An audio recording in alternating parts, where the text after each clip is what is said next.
제목으로 말씀을 증거하겠습니다. 독일 속담에 엔데굿 알레스굿이라는 말이 있어요. 끝이 좋으면 모든 것이 좋다. 끝이 좋으면 모든 것이 좋다. 요즘은 나이가 들어가면 들어갈수록요, 연속곡 보다가도 끝이 안 좋을 것 같으면 끝까지 안 보려고 해요. 예, 이제 그 드라마 작가에게 막 끝만 안 좋게 해봐라, 그냥 내가 가만 안 둘 거야, 막 이런 막 전투력까지 상승할 정도로 마지막에 이게 딱 고난이 극복되고 이렇게 뭐 태평성대하였더라, 뭐 이렇게 딱 끝나. 이게 좀 요즘은 그게 너무 좋더라고요. 비극으로 끝나는 거 결코 원하지 않아요. 예, 요즘에 제가 이제 뭐 서점을 가끔씩 가는데 또 옛날 책들을 요즘에 이제 아주 멋지게 해가지고 이렇게 파니까 읽고 싶은 마음 생겨요. 그래서 셰익스피어 4대 비극을, 셰익스피어 4대 비극과 5대 희극이 있잖아요. 예, 5대 희극은 예전에 읽었고 4대 비극 읽은 지가 좀 오래돼서 4대 비극을 읽어보는데 햄릿 있고 지금 오셀로 있거든요. 근데 끝나는 것이 사정없이 형편없이 비극으로 끝나버리더라고요. 정말. 예, 뭐 문학의 꽃은 비극이라고 합니다만은 지금 저 같은 사람은 비극을 별로 원하지 않는 것 같아요. 잘 어려움을 겪다가 마지막이 좋았더라 이렇게 가야 되는데, 이게 뭐 다 죽었더라 다 죽었더라고 끝나버리니까 이건 좀 아니다 하는 생각이 들더라고요. 뭘 좀 건져볼까 하고 이왕 읽은 거 끝까지 한번 4대 비극 읽어보려고 생각하고 있습니다. 여러분, 우리 신자의 삶을 한번 생각해 볼까요? 우리 신자의 삶을 가만히 이렇게 뭐 모세라든지 다윗이라든지 다니엘이라든지 뭐 이런 사람들의 그 삶을 가만히 이렇게 관찰해 보게 되면 처음에는 어려움이 아주 많았는데 뒤에 가서 끝이 좋았더라라고 이렇게 끝나는 경우가 많거든요. 심지어는 우리 주 예수 그리스도의 삶도 마찬가지 아닙니까? 고난을 당하시고 십자가에 죽으실까지 그걸로 끝나버리셨다면 우리는 참 희망이 없을 것 같아요. 여러분, 다시 산다는 말은 다시 곱씹을 뽑을 말이에요. 보통 말이 아니거든요. 죽지만 다시 산다는 거. 이것이 우리 기독교인들이 가지는 궁극적인 희망이라고 하는 거 아니에요? 우리가 무슨 희망을 가지고 사는 거예요? 우리가 죽지만 다시 산다는 거죠. 신령한 몸으로 다시 산다는 거 아니겠습니까? 근데 우리 주 예수님도 그렇게 많은 고난을 당하시고 십자가 지시고 난 다음에 딱 무덤에 들어가는 게 끝나버렸단 말이에요. 우리에게 무슨 희망이 있겠습니까? 3일 만에 다시 살아나셨잖아요. 부활의 첫 열매가 되시고.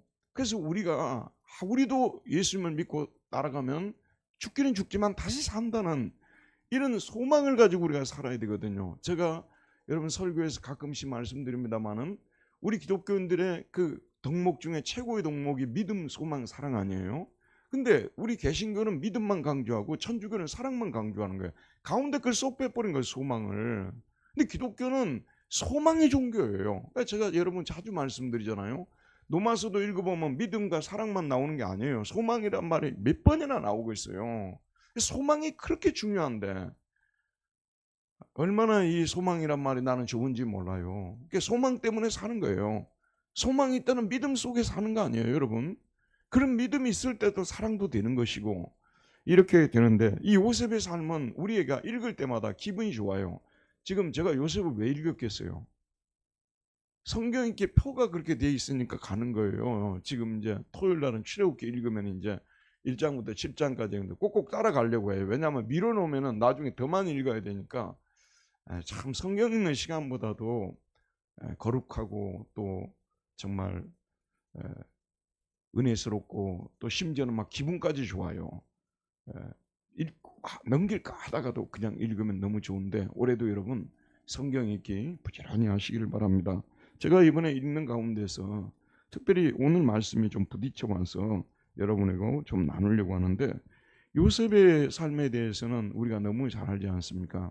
구구절절 자세히 설명할 필요도 없습니다.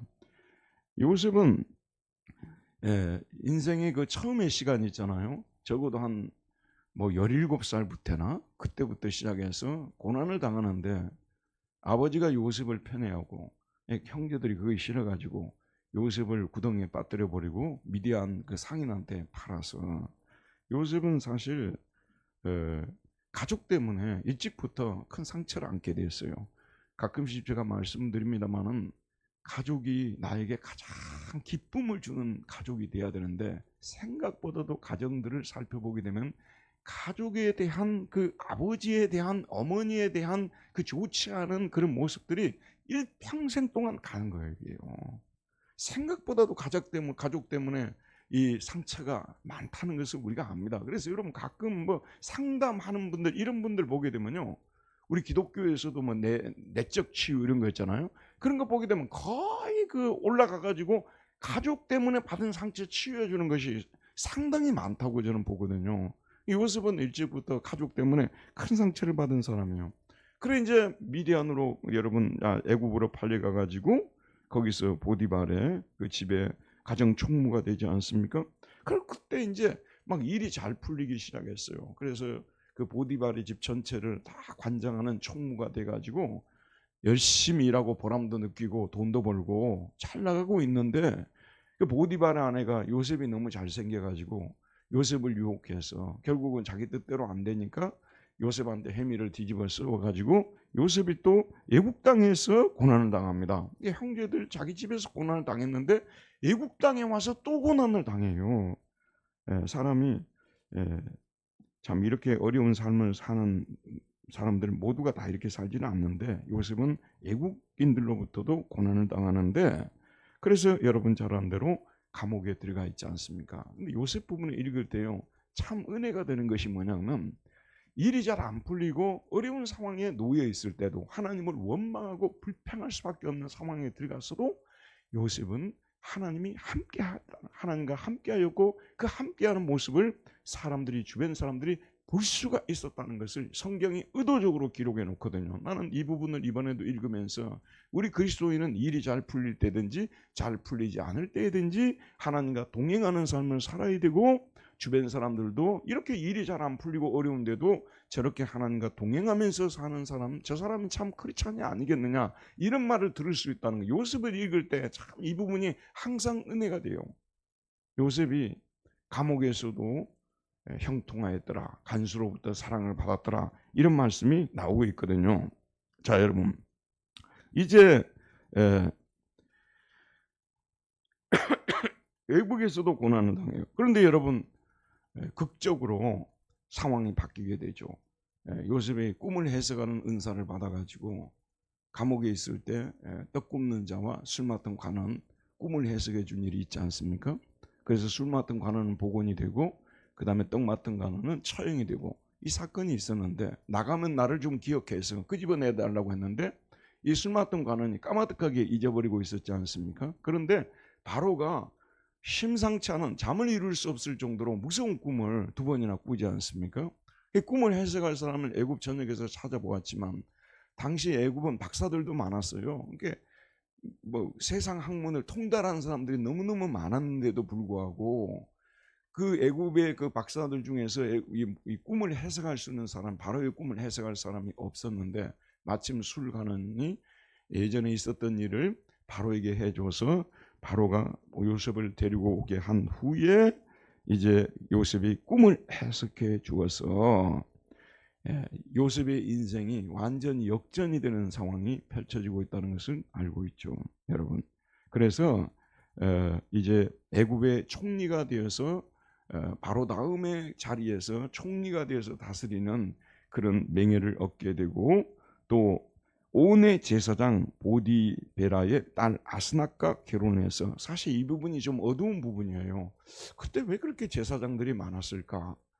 또 요셉은 하나님을 믿는 사람이잖아요. 그러면 지금 현재 이방 제사장 딸하고 결혼했다는 이런 말이 성립하는데, 어떤 부분을 보게 되면 이 사람들도 하나님을 믿었던 것처럼 기록을 해놓고 있고요. 이게 좀 사실 이게 좀 어려운 부분입니다. 이 부분이. 어쨌든 모세가 이 보디베라의 이 당시의 제사장들은 굉장히 권력도 또 재물도 많이 가지고 있었던 그런 세력가들이었다는 것은 분명합니다.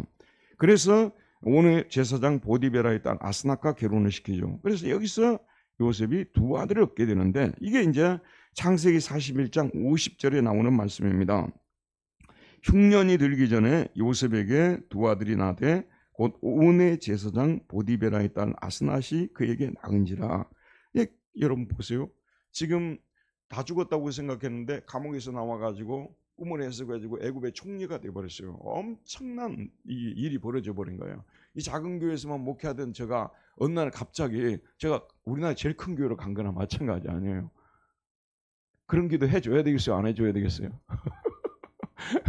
우스갯소리로 저에게는 그런 꿈이 없습니다. 또 희망도 없고요.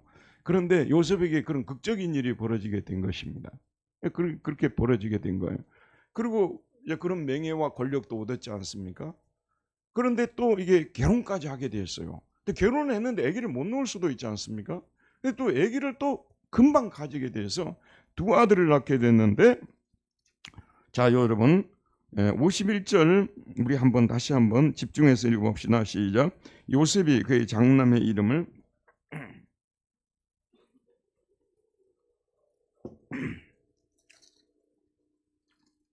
자 봅시다. 요셉이 두 아들을 낳았잖아요. 근데 큰 아들의 이름을 뭐라고 지었습니까? 므낫세. 므낫세의 뜻이 뭐라고요? 므낫세의 뜻이 뭐라고요? 잊어버림. 예, 원래 이거 나샤라는 데서 나온 거예요. 나샤는 영어로 포게트예요. 잊어버리다 그런 뜻이에요. 이게 오늘 보면 잊어버림, 망각이라는 뜻을 가지고 있어요. 잊어버림, 망각 그런 뜻을 가지고 있습니다.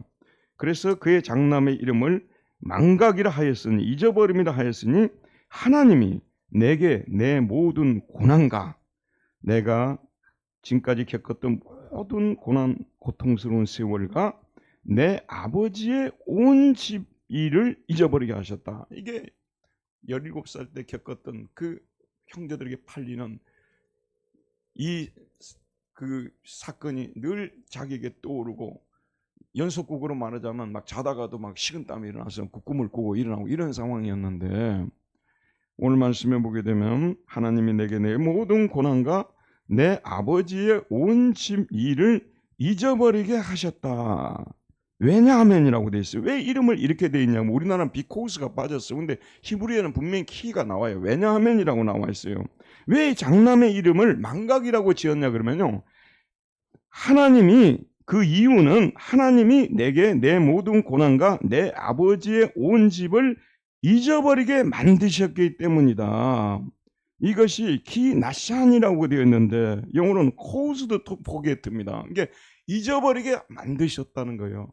예, 사역 강조형입니다. 하나님이 나는 안 잊어버리려고 하고 있었어요. 난 안 잊어버리려고 했다는, 절대 잊을 수 없다고 생각했어요. 내 가슴에 끝까지 묻어놓고 살려고 생각했어요.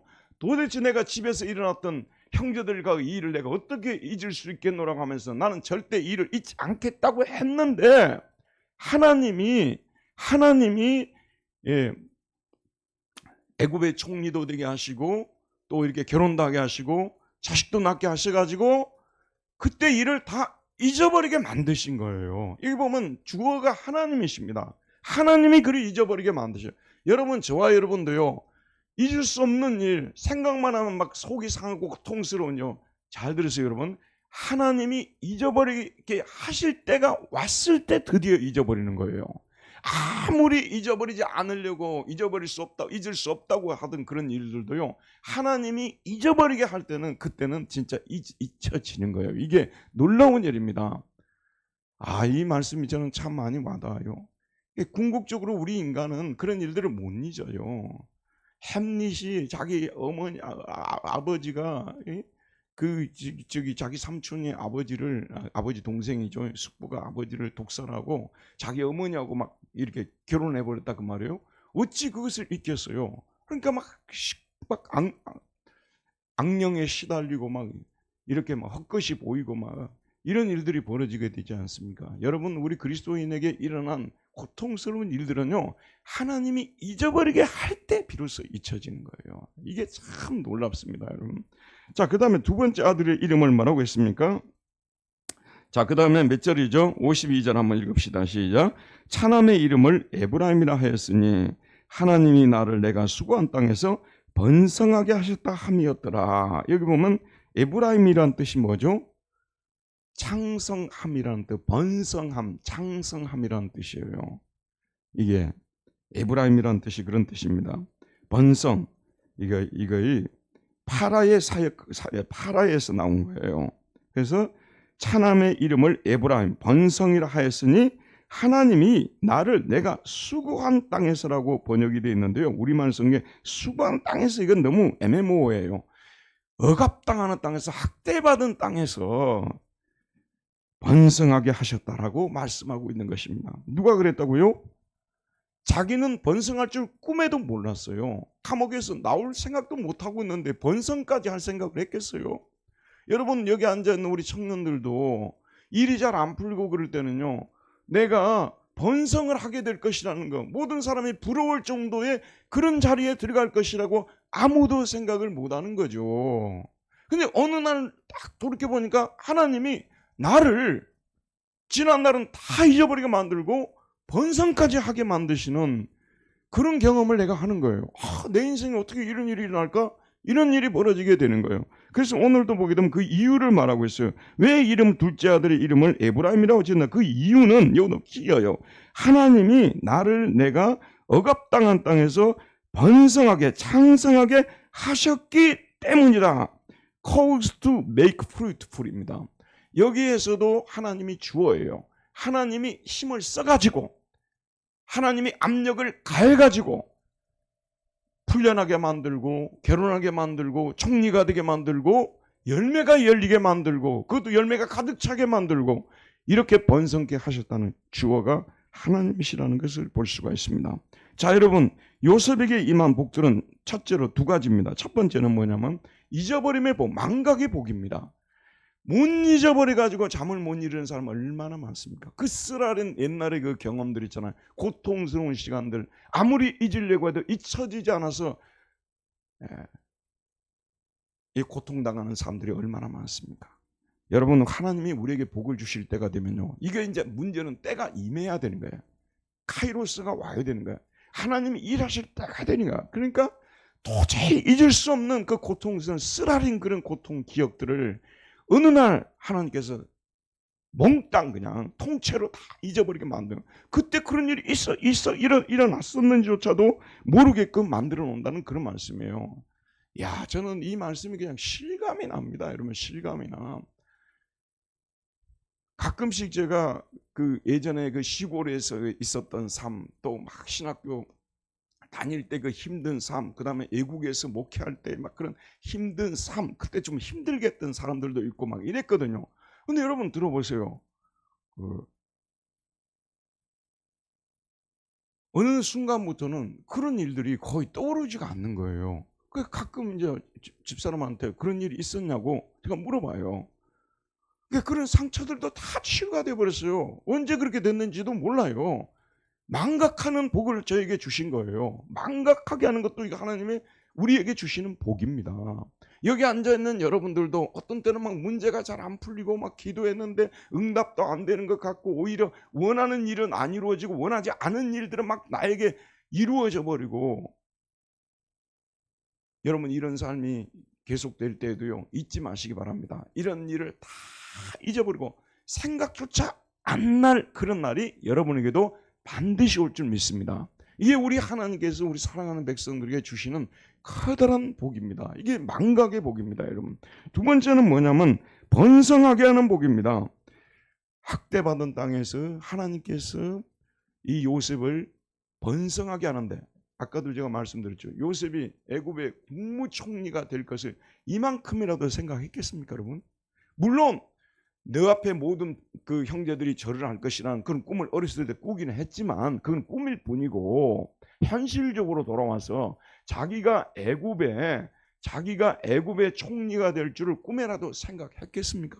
그리고 보디발의 집에 들어가가지고 일을 너무 잘해가지고, 그 총무가 되고 일을 너무 잘해가지고 노예로부터 풀려나는 어떤 사면령을 받아가지고 그냥 일반 시민과 같이 되는 시민권 회복하는 이거라도 됐다면은 그런 생각을 했을 거예요. 나도 이제 번성할 수 있겠구나, 이런 생각했겠죠, 여러분.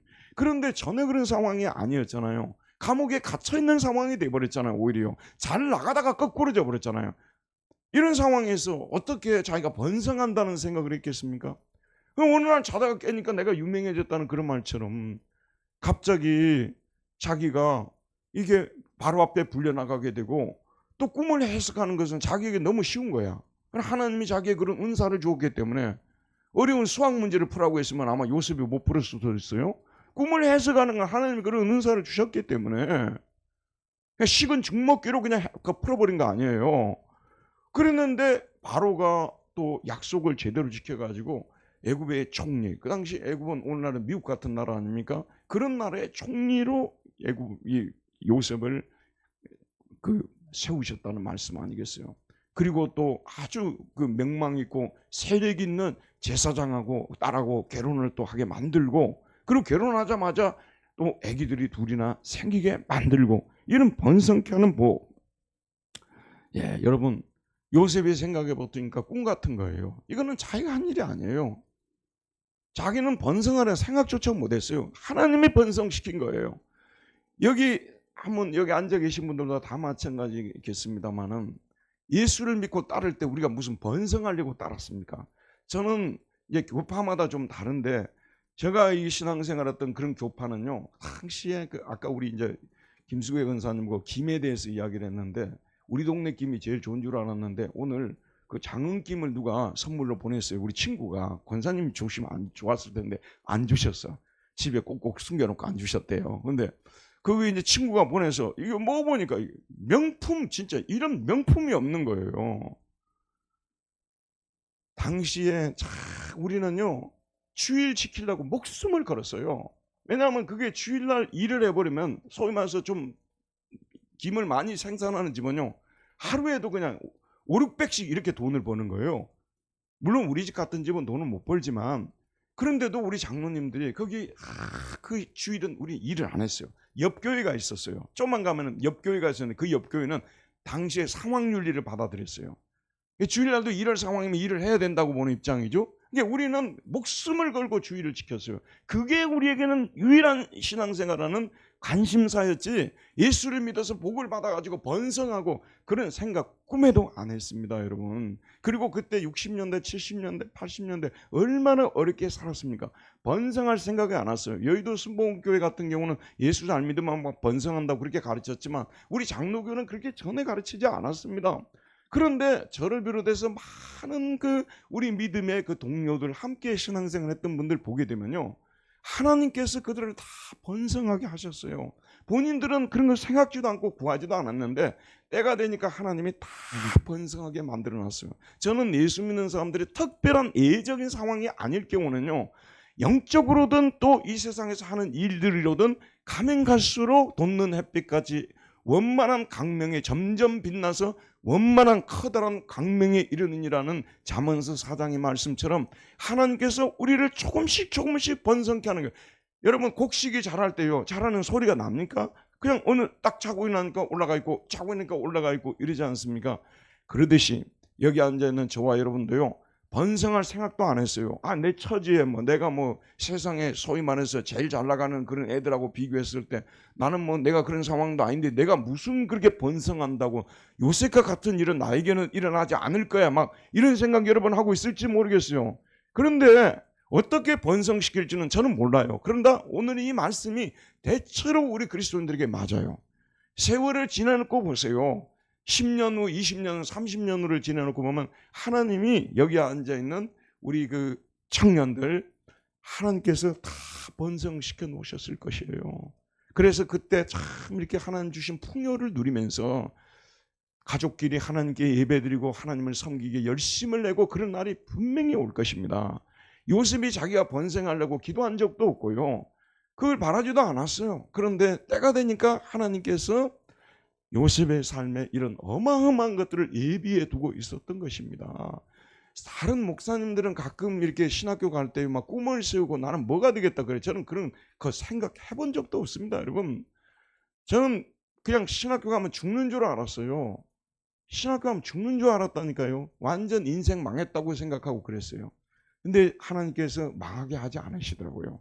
지금도 그렇게 보면은 제가 저 스스로 노력해서 얻을 수 없이 많은 것들을 저의 삶에 주셨다는 거, 이것을 생각하면 정말 이 요셉의 이 아들 이름들 2개 짓는 것이, 그리고 지난날 제가 겪었던 그런 슬프고 고통스럽고 쓰라리고 마음 어떤 그런 것들을 기억하려고도 기억할 수 없게끔 하나님 만들어 버린 거예요. 얼마나 좋으신 하나님이십니까? 그리고 여러분 지금도 물론 번성하셨겠지만 이후로도 하나님께서 갈수록 우리 그리스도인들을 번성해 하시는, 저와 여러분들은 나도 요셉처럼, 요셉이 참 위대했던 점이 그거라고 제가 말씀드렸잖아요. 감옥에 갇히는 상황이 되어도요, 형제들에게 팔리는 상황이 되어도 항상 하나님과 동행했어요. 아침에 일어나면 성경 읽고 기도하고, 또 말씀 앞에서 죄를 안 지려고 애를 쓰고, 그렇게 살았다는 것이 참 위대한 거예요. 뭘 바라고 그런 것이 아니니까요. 그리스도인의 정체성이에요. 그렇게 사는 사람들이 그리스도인들 아니겠습니까, 여러분? 누가 뭐라고 해서 내가 눈치 보면서 하는 것이 그리스도인이 아니겠죠. 우리 그리스도인의 정체성, 우리 안에 계신 성령이 우리가 그렇게 살라고 말씀하고 계시기 때문에 일이 잘 풀릴 때도, 일이 잘 풀리지 않을 때도 그리스도인은 늘 하나님과 동행하면서 사는 거예요. 세월이 지나놓고 보게 되면 지난날에 쓰라린 것들은 다 기억하려고 해도 기억하지 못하게끔 만들어 버리시고, 그리고 생각지도 않았던 것들은 우리에게 잔뜩 안겨주시는 그런 하나님. 자, 여러분, 하나님은 므낫세의 하나님이시고 에브라임의 하나님이십니다. 저와 여러분도 므낫세의 하나님, 에브라임의 하나님을 믿고 있습니다. 이런 하나님이 우리를 가장 좋은 방향으로 인도해 주실 것을 믿고 힘을 내시기를 바랍니다. 오늘 말씀을 생각하면서 우리 잠깐 기도하는 시간을 갖도록 합시다.